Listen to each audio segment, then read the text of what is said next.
Okay.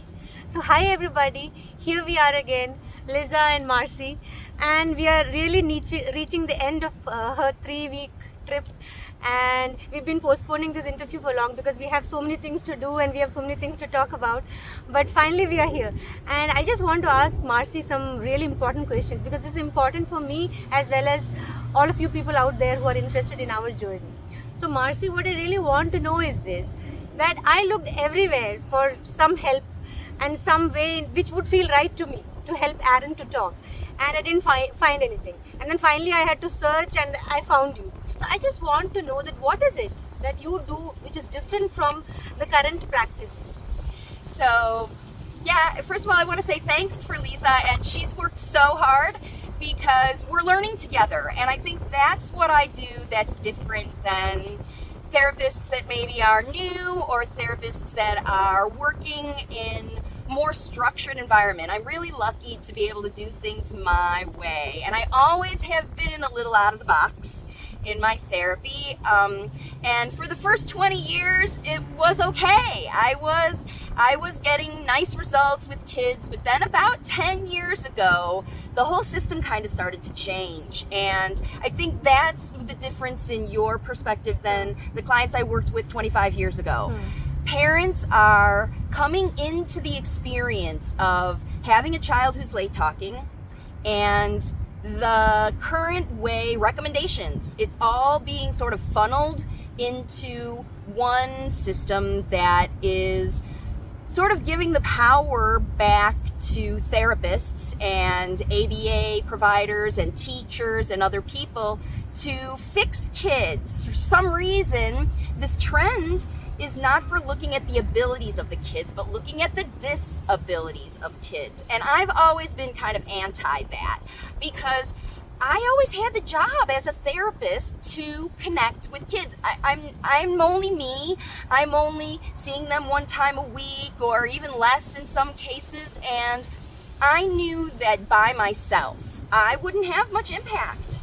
And it was always increasingly over the years, it became more important to me to equip and empower the people who are with the child. So if I was working in a school, I was equipping and empowering the teachers. If I was working in a home, I was equipping and empowering the parents. And this was the big change that I made outside of me making kids talk, me making kids understand, me making kids do anything.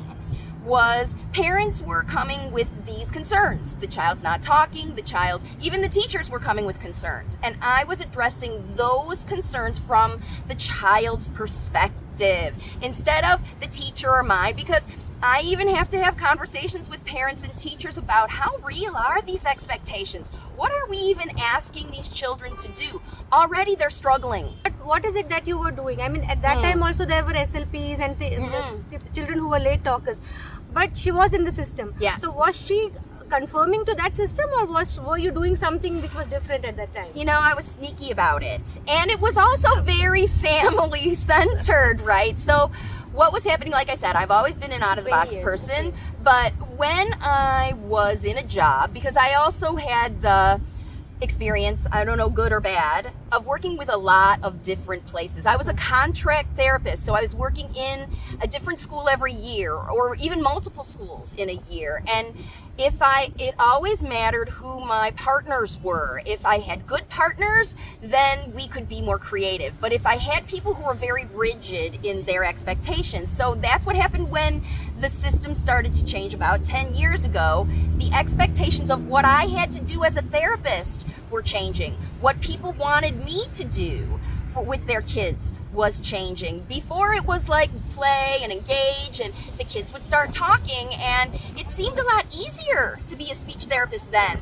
Now it becomes much harder to be a speech therapist because of these expectations, and what it was about was, can you make my kid talk? Can you make them do things? And what I would have to do to make, I put it in air quotes, make these kids do things was not very fun. And so I was starting to feel sad about my experience, and so I would tell the boss maybe that I was making kids do things with the way, the flashcards and repeat this thing 5 times. And if you say it, then I feel good because I could say, oh, Mom, I got him to say this and this and this. And think about if you're therapist, what are they telling you after the session? Did they generate something, or was your child showing something? And so that's what I really had to do, is connect more with these teachers and therapists, and it moved more into a coaching model sort of by nature because, again, I was tasked. This was my job, was make these things happen, and I knew I couldn't make these things happen, Lisa. I knew that if I had to motivate the kids, I had to empower them, and I had to put a situation or environment in place that they could rise to these challenges, because the challenges aren't going away. And we found that a lot here. The schools, teachers, even parents, they sometimes have expectations of these kids without considering the child's perspective. And that's always what I sneakily did. And that's why I'm different, I think, than other therapists. When I hear the experiences of other parents, just like yours, when you couldn't find somebody who could help your child, you were getting these expectations of, I can't make your child do something, and then the therapist was frustrated with your child, and then they blame it on the child. And this was really frustrating for me in the environment, and that's why I created my own environment. I just couldn't find a place anymore. What I understand is that at the time when Marci was practicing, like 30 years back when she started, she had this target that she has to help these children to talk, but she was doing it her way. Okay, and she didn't have that much supervision that she has to do it a particular way. So all they wanted was the end result, that this child should be talking, and she did it her way. She used some of the rules of the book, but a lot of it was her way, to make it fun, to let the child speak naturally. Over the past 10 years, this focus on, checking whether the child is talking, ticking the checklist, and making the child to answer this so that they could show results. This was what was getting on, and that was what was interfering with this process of natural language learning. Yeah, that's it. And you're exactly right. The focus changed from the end outcome to, what are you doing today? Are you collecting data? Are you making the child sit? Or, because it's just kind of like those kids who don't crawl before they walk.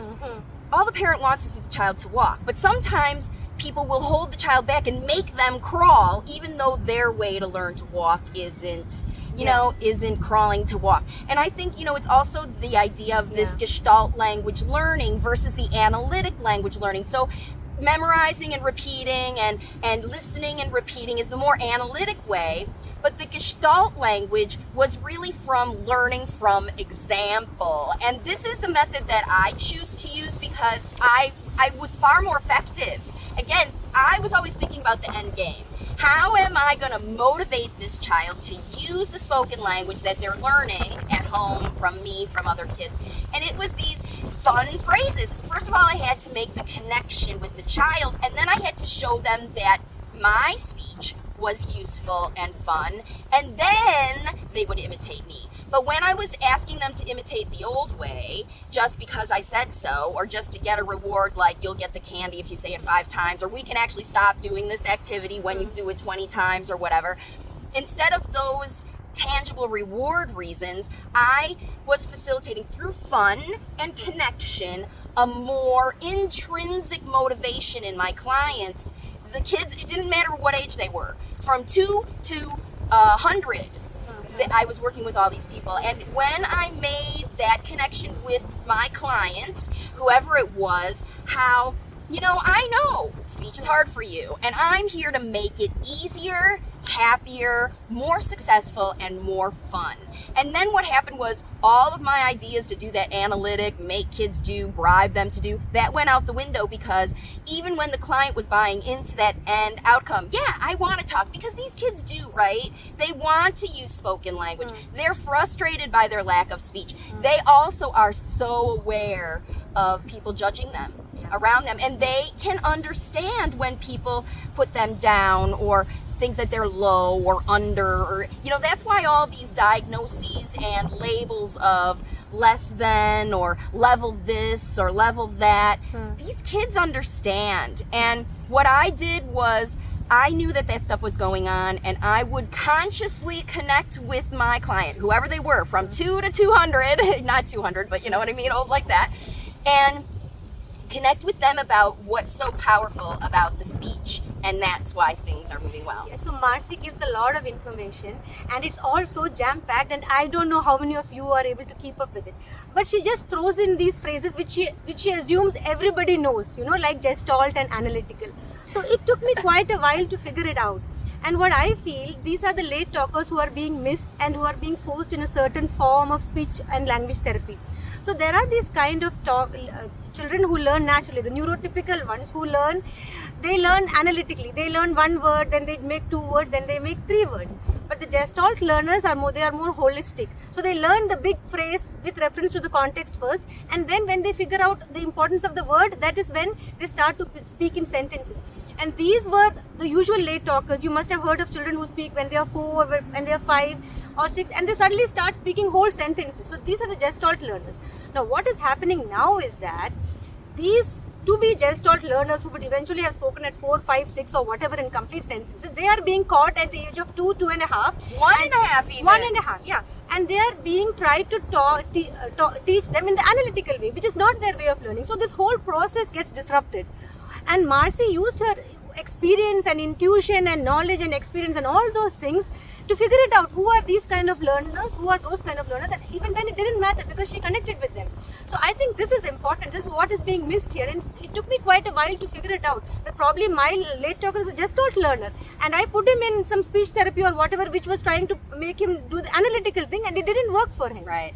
Right? Yeah, so, what happened in that situation was everybody was frustrated. The child was frustrated, the therapist was frustrated, and the parent was frustrated because it wasn't a match with what the child needed. And see, this is where the intuitive part, or I call myself an intuitive speech pathologist, is because if I get an analytical learner, because there are a lot of them who are these memorization, they can memorize anything, these little Einstein syndrome kids, they memorize these phrases, they memorize this stuff, but yet how it comes out and how they use it is different. It's unique to each individual child. And this is what you have to do as a therapist. You can't treat them all the same. You can't use the by the book. You have to be individualized. And it has to be what this child is fun. So if one child loves trains, you have to go all in with the trains. You have to follow their obsession, because then what happens is they earn trust. And nobody's going to evolve out of these. They have natural anxiety and sometimes even PTSD from being forced to do things and this stuff.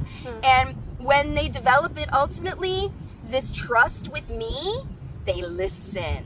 And when they listen to my speech, which is always very targeted with what they're thinking, this is what I'm good at, is connecting with what a child's thinking. Even if they change their mind quickly, I change with them. Instead of sticking to no, we've got to do this 5 times, or I've got to do this for 10 minutes, or I've got to finish this activity before the next one.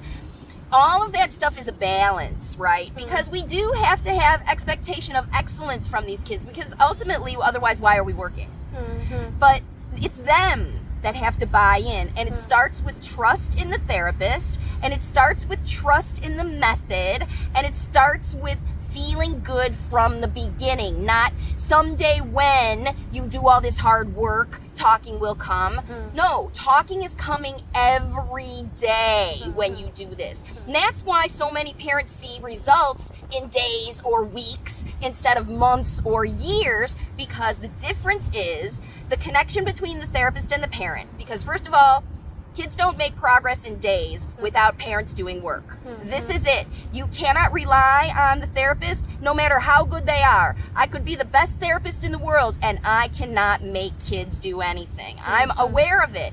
And even I tell these kids, if they show up not ready to connect with me, I abandon my work and connect. Because even if I don't feel like any work is done, the connection will remind the child that I'm valuable, and they keep coming back. And that's what's happening with Aaron. I show up at their house and I'm putting boundaries, I'm creating challenges, I'm making little work situations that are like, wait a minute, I can't control anymore, I can't manipulate anymore. But what I'm doing is empowering him to do the right thing. And then he gets so much great positive feedback from his mom that it's happening naturally, and it's coming from him, and she doesn't have to make him do it. But what I want to know is that the current scenario of speech language pathologists, for example, because they are all getting some training to be a certain way, and parents want their children to talk, and everybody cannot find Marci, right? So yeah, so there must be some standard of teaching which they are doing in school and college, and how things are changing. Is there any recommendation for this kind of, or what should parents look for in a speech language pathologist when they go to one? Well, first of all, I hate to say this, but find somebody who's been at it for a while. If you find a therapist who has been working for 5 years or 10 years, especially more than 10 years, some of the old school ones like me, we didn't grow up with this discrete trial and do it 5 times kind of thing. We grew up with theraplay and intuitive things, and like my favorite, I like the Stanley Greenspan approach. I like the floor time. I like the idea that we're motivating a child to give us communication exchange, even if it's not verbal. They're connected and trying, because the idea with the kind of therapist you want to have is someone who is not focused on what they're doing today, but focused on what they're doing to create a future. And that therapist should be confident in the child's potential from day one. If the therapist is talking about what the child can't do, what they won't do, what they're not doing, what they need to stop doing, that's a therapist that's focused on the wrong idea. You want someone who sees your child's potential. They listen to you when you say, my child's labeling the letters and numbers at home. They're saying those things, even if they don't see it in the clinic or the house or their session, wherever it is, because these kids aren't going to perform for you. They don't know you. They haven't earned your trust. But if the therapist listens to the parent, and the parent says, oh, these are the things my child loves. These are the things my child is obsessed about. And these are the things my child is able to do now. This is where you want the therapist to start. And you also want a therapist that's very chatty. You don't want one that's going to wait for the child to talk. You want one that's going to talk and talk and talk and offer the good speech and language that you want your child to pick up. Because parents, this is what we learned too from my experience with Lisa. Therapists, especially if they've had experience, this is again why it's better to find a therapist that has experience, because they've talked to a lot of kids. This is where I learned most of everything. It wasn't in school. It was from interacting with my clients, the kids, no matter what age they were, and also the parents, and listening to them. Because I remember there was a time that I was working with a child and he had a hard time connecting with me. Of course, I was using a little bit more of that analytical stuff than I should have been. But his mom was telling me, after you leave, he's saying these 3-syllable words, and I had never heard these kids talk. And I didn't believe them. And they would say things like they're changing their diet, or they're doing this or that at home. They're jumping on the trampoline and they're talking, or they're swimming in the water and they're talking, or when he plays in the sand, he's talking. And so I would say, let's play in water. Let's jump on the trampoline. Let's play in sand, because I want to see where that potential is coming from, because the parents are generating it somehow. Whatever you find that's fun, right? Because parents, if you don't know anything else, you know how to find the fun. Follow it. And then what you do is you see the child showing up when you create a nice place. So you want to find a therapist that's going to listen to you. You want to find a therapist that's not going to pressure you, and that's not going to focus on your child's inability. They're going to focus on potential, because then they're going to give and lead your child. Instead of make them do anything, they're going to lead and guide your child towards spoken language that's useful for them, even if it's complaining language, like I don't want it. In fact, Aaron's favorite phrase that he's very good at is stop it, because it's empowering for him. And when he says it, his parents listen. They stop and they talk about why the situation, if it does have to happen, why it has to happen, or why it can stop. Oh, because you're upset, or it hurts you, or you're feeling pressured, or whatever. And because the child is listening to the parent, this is what you want. You want kids to listen to you so they learn from your language. And in order to get them to listen to you, you have to listen to them. Okay. The problem, when Marci talks so much, I forget what I'm supposed to ask. But see, I just want to just summarize this, and I just want to ask a very straightforward question. What Marci is actually telling is that any speech therapist or any speech therapy that is not based on connection with your child is unlikely to work for your child. That's right. According to Marci, it's never going to work for your child. Okay, It's just going to So make even- everybody frustrated. Yeah, so it has to be based on connection. What I want to ask Marci, and I want her to tell this in scientific terms, is that there is this Marci's method, what she's talking about, okay, and there is the current method. So why is so if I just want my child to be talking, that's all I want. So when I go to a place of therapy place or whatever, they take me to a speech therapist or an ABA or whatever, and what they are doing is just teaching him labeling and stuff. Even they have come from some kind of school, some speech language school or whatever. So what is it that they are practicing now, and how is it different from what she is practicing? Yeah, I think it's this infiltration of the ABA. And when we talk about ABA, it's applied behavior analysis, and it's not just whatever kind of ABA, it's this discrete trial component. Now, discrete trial is this teach, test, reward is what it is, because they have to do it repetitively, because the idea of like muscle memory, if I squeeze a ball long enough, my hands will ultimately know how to do this job. And they think if a child says enough words that suddenly their brain's gonna start using natural spoken language. And see, there's a disconnect there. It just makes a child look more talkative if they're saying words, but the reality of that situation is it's not independent speech, it's not empowered speech, it's just programmed, really, because even the ABA, they call these discrete trial things programs, and they go through the program. And this is when I started to have a disconnect even with my profession, because I couldn't find a place to work where they weren't doing this, because all of these late talkers were being slid into this autism spectrum disorder label because of the spectrum.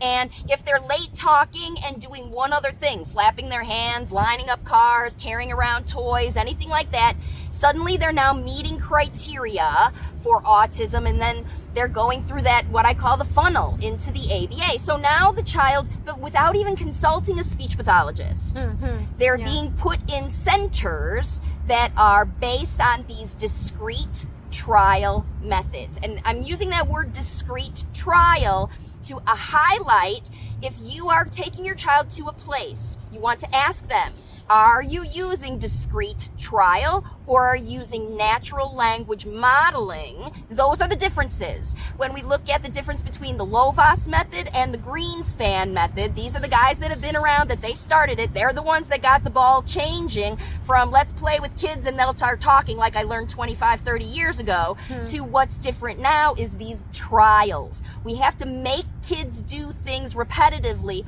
hoping their brain will change or they decide to do. But the reality of the normal play, what I'm facilitating, is functional neural plasticity, because we are learning from fMRI studies at Yale and Harvard and all these other places that it is not programming that works. We aren't training one part of the brain or this part of the brain or that part of the brain with these specific discrete, remember they call them discrete trials because it's very motivated and finite into, if he says, even people are breaking down the word, they're not even saying ball, they're saying ul. And then if the child says all three words, they give them credit for saying the word ball. And then they don't know how to use the sounds, they don't know how to use the words, but they're getting ticks on their data saying, oh, the child's performing, and somebody thinks that's progress.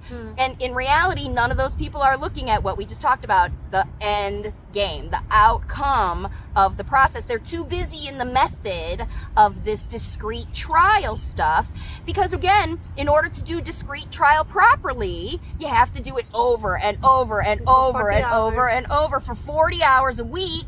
And guess what? Kids don't like it. They can't tolerate it. It's not helping them. They know it's not helping them. And so it always breaks down. So if that's happening to you, you're taking your child to a place and they're having them do things over and over and over again. And even if, here's the other situation, you might not see what's happening in that room, but what you do see is your child's reaction and response to this experience. So almost always what happens is when the kids start doing this stuff and they start to react in a negative way. They start to get more aggressive. They start to be less vocal even. You had kids who were chatterboxing and playing with babbling and stuff, and then they get put in these things and they shut them down and make them say what they want them to say instead of following their passion or their obsession or whatever, like the play-based way. And then the child sees less progress. Now the tendency is to blame that on the child and call them now he's level 3 autism, now he's level 4 autism, now he's level, because it's a spectrum, we can just slide them up the spectrum, and this is what's breaking down. Yeah, so basically what Marci is telling in so many words is that, to explain to everybody, is that what has happened to speech therapy over the past few years is that it has all being ABA based. So they are not actually promoting natural speech or encouraging natural speech. What they are promoting is behavior. So this speech is actually not a spontaneous speech, it is a behavior. Yeah. So that is why ABA based speech therapy. So why it is being preferred all over the world is that because this is something which they can checklist and which they can quantify. So that is why, because when you do natural play based speech therapy, you don't see the method, it's not quantifiable. You just see the end result, which may come in 1 month, 2 months, 6 months, or even longer. And in ABA based, because they have the checklist and they think, okay, today he said 2 words, today he said 3 words, today he followed these instructions. So when they do the checklist, they say, okay, this is progress. Yeah, so it's a fake progress. Yeah, it's so sort of an illusion of progress. So it is for something even. And it's for the money. It's so that they can get the insurance to keep paying for this therapy. And they can tell the parents and they can tell the institution wherever they're working, and see, I got this much progress. But in reality, what they're doing is they're trying to program the child. And ultimately, like for example, in Aaron's school, wherever I sent him, they said he has to reply to his name. So if they call Aaron, he should say yes. Aaron, yes. Aaron, yes. So like it's very robotic. If I call Aaron and he wants to come, he will come anyway. So we saw the result. So she showed me the example of another child who was doing it. So they called his name, he said yes. Called his name, he said yes. Who does? I mean, nobody does that. Nobody talks like that normally. So what they basically, and they held his hand, he used to point. Okay, I just held his hand, he used to point, because that's what they were training him to do. So I don't want a trained child. I want a child who can use his words to express what he wants to express. So this is actually what is happening to speech therapy worldwide, because it seems easy, it can be quantified, but actually what we are getting is not natural speech, it's actually behavior. So that is what is the difference between what Marci is telling and what is actually being taught here.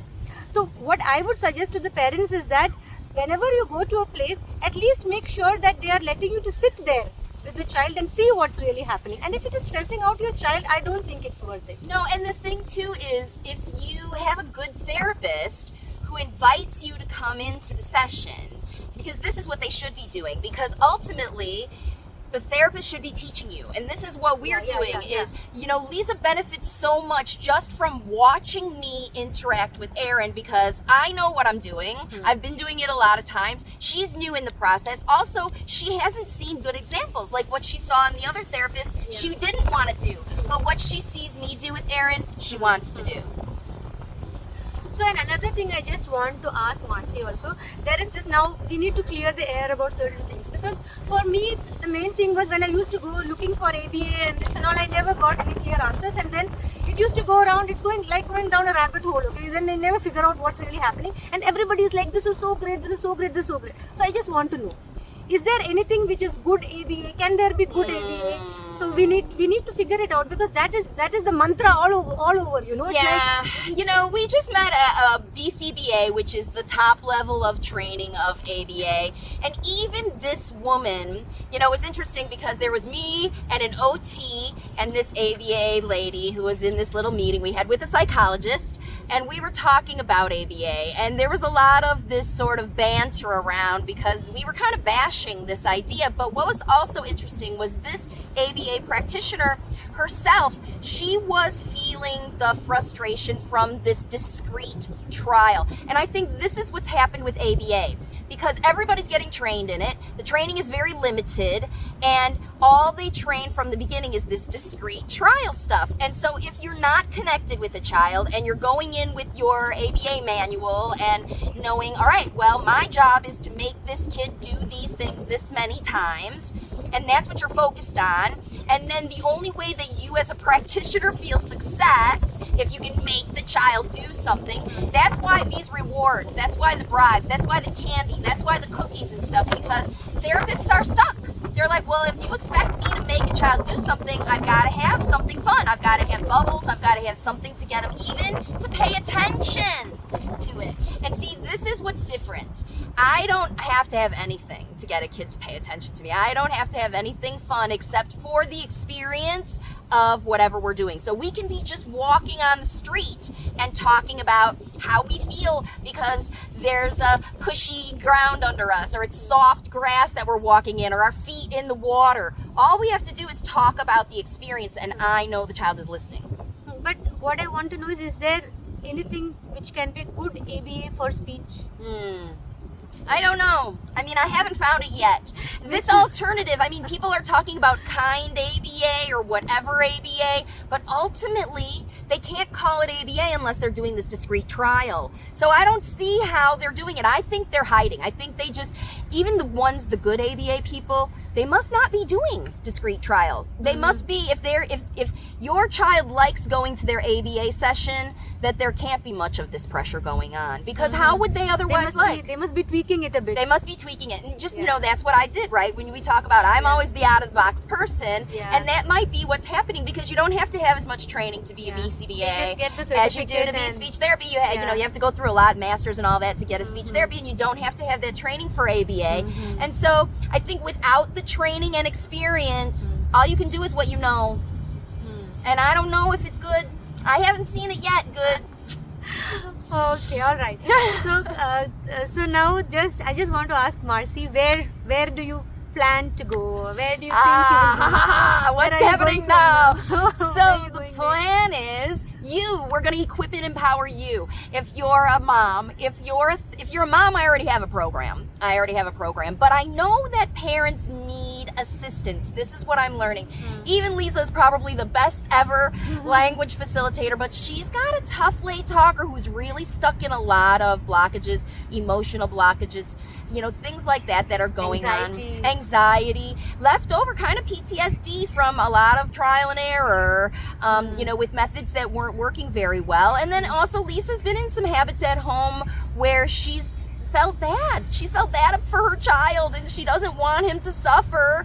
So sometimes she gives a little more than she should, and she's not even parenting in a more boundary structured way like she does her other kids, because there's this worry, or am I gonna damage him? If I force him to do anything? And it's like, we're not forcing him. We're just saying, look, when you come in the house, you have to take off your shoes. We can't put popcorn all over the house. I'm not gonna let you slug me in the face when you're upset. And because these are habitual nonverbal communication, they're all real, and some of them are subconscious. Aaron can't even help himself. So if he swipes out when he's angry and hungry and tired, and that's all he's got in him, if I disciplined him for that, I would lose my connection with him. But what I did, even when it happened before, was we understood and we accommodated him. And so it's just really an intuitive process that anybody can do. So what I'm going to do is I'm making a training. I'm going home after my Dubai trip, and I'm going to make a training that anybody can take. A nanny, a grandma, a therapist, even if you want. If you want to figure out how to get faster progress, focus on the child, equip and empower the parents. See, this is the other thing. A lot of therapists don't have buy-in from the parents. Even we heard here, they're so exhausted from trying to make their kids do things at home. They throw them in the therapy and they're out having their coffee in the car, complaining about the situation instead of learning from the therapist. It is a cooperative job. No therapist has enough time to work with your child, but you have all day.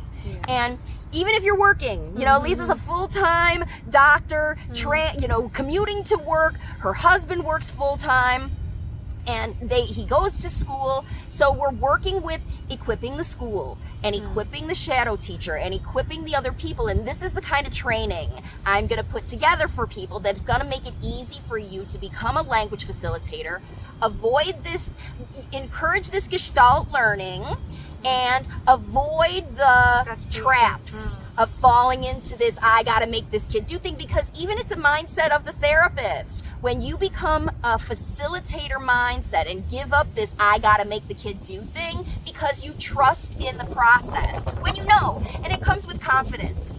Even in the past 3 weeks, how has your confidence improved? Yeah, because when I see Marci working with Aaron, then I see, okay, if she can do that, I can do that too. And she It's also not sees so that hard. I trust in Aaron's Yeah. potential. Even when she's like, is he ever going to talk? Is it going to happen? And I'm like, look, I see the potential.